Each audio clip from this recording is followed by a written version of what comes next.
And finally, the last blog. The last blog, which seems like these blogs are taking forever.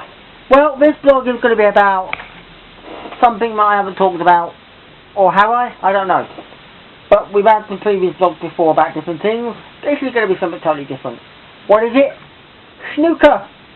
Yep, the game of snooker. To the Americans, they wouldn't know what it is. Australians might do. In fact, in honour of Debbie from Australia, I would like you to know there is a world champion snooker player from Australia. His name's Neil Robertson. But that's not what we're going to talk about, because me like him a little bit, but not too much. Nope. I thought I'd do this because we have the World Championship on. Yes, the snooker season is gearing up to the end, basically. The annual snooker season is almost nearer to the end. It doesn't seem like it, but there will always be an end to it. And one of the major tournaments there at the end is the World Championship. Yes, the big one. The one that everybody wants to win.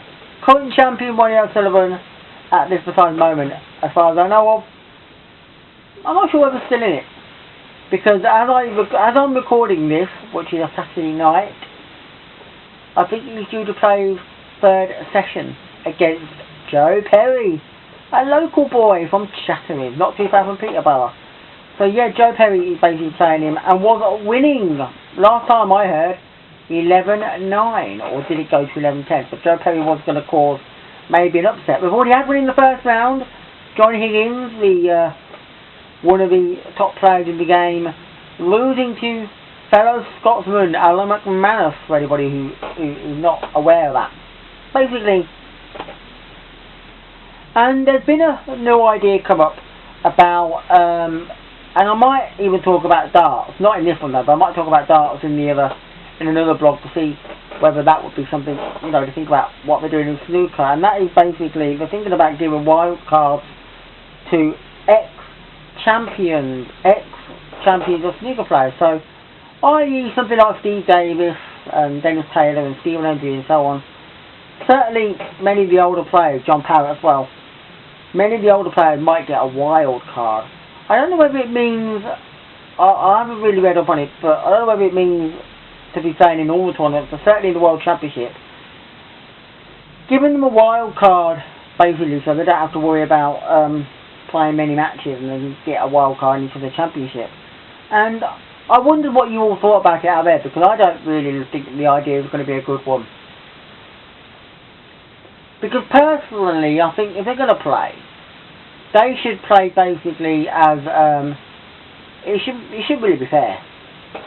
It's a great idea in some ways, because you want to see the world champions play again. You'd be like, it'd be nice for Stephen Hendry to go back playing snooker for them to get like a chance to play again. But I don't think it's a fair idea, because at the end of the day, you're looking at it by going, well, if they're playing, it's more like it's not fair on the ones that are playing all year round who can't get to the World Championship because their spot's been taken up by some ex-professionals.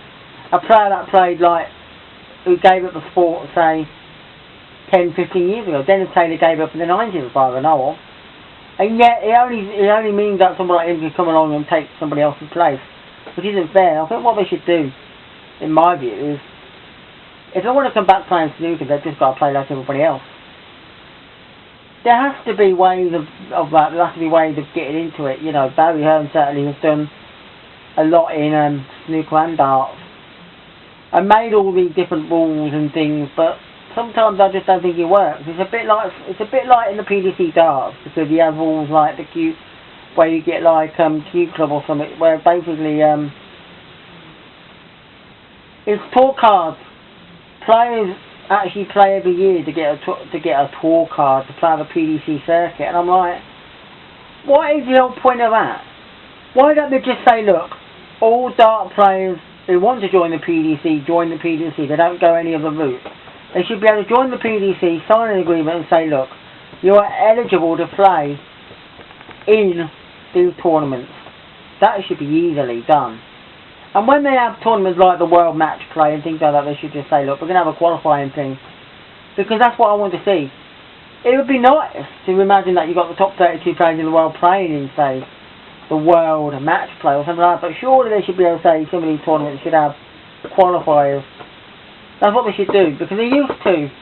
The old World Match Play used to, and that's what they should do. They should say something like, they should say something like top 20... Maybe if they did something like the top 26 players in the world compete in the World Match Play, and they give everybody else a chance to compete in the qualifiers, and then should you qualify, you go to Blackpool to play. Simple as that.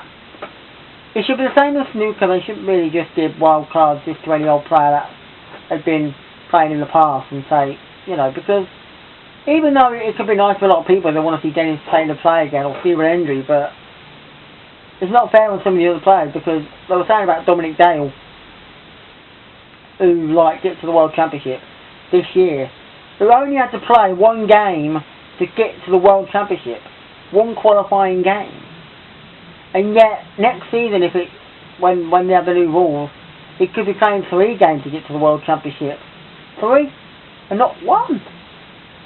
Well, he wouldn't have to play 3 or 1 if he was winning tournaments and going up the rankings, obviously, because the top 16 are always guaranteed a place in the World Championship. No question about that.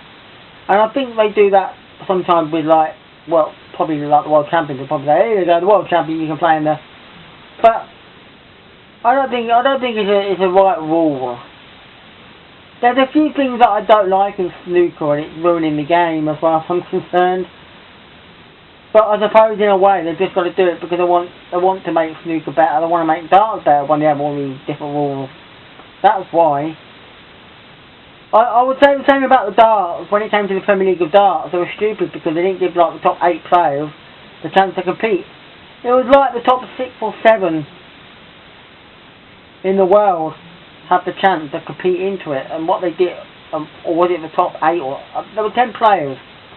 And it was like the top 8 or 9 got to the Premier League of Darts.